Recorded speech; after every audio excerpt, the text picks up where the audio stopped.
ৰাজেন গোহাঁইৰ ভাৰতীয় জনতা পাৰ্টিৰ প্ৰতি অভূতপূৰ্ব বৰঙণি আছে আৰু দলৰ নিৰ্মাণত ৰাজেন গোহাঁই ডাঙৰীয়াই যথেষ্ট বৰঙণি আৰু অৱদান আগবঢ়াই থৈ গৈছে।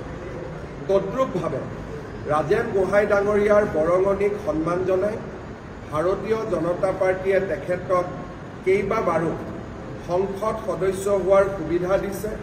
নৰেন্দ্ৰ মোদী ডাঙৰীয়াৰ কেবিনেটত কাম কৰাৰো তেখেতে সৌভাগ্য লাভ কৰিছিল।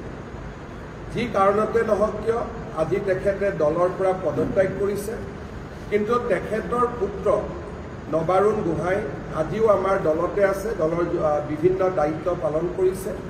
মই ভাবোঁ য'তে ৰাজেন গোহাঁই ডাঙৰীয়াই যোগদান নকৰক কিয় তেওঁৰ ৰাজনৈতিক জীৱন যাতে উজ্জ্বল হয়, ৰাজনৈতিক জীৱন যাতে আৰু অধিক সৰ্বাংগ সুন্দৰ হয়, দেশৰ বাবে, জাতিৰ বাবে, মাটিৰ বাবে যাতে তেখেতে কাম কৰি থাকিব পাৰে, তাৰ বাবে ভাৰতীয় জনতা পাৰ্টিৰ হৈ আমি তেখেতক অজস্ৰ শুভকামনা আগবঢ়াইছোঁ।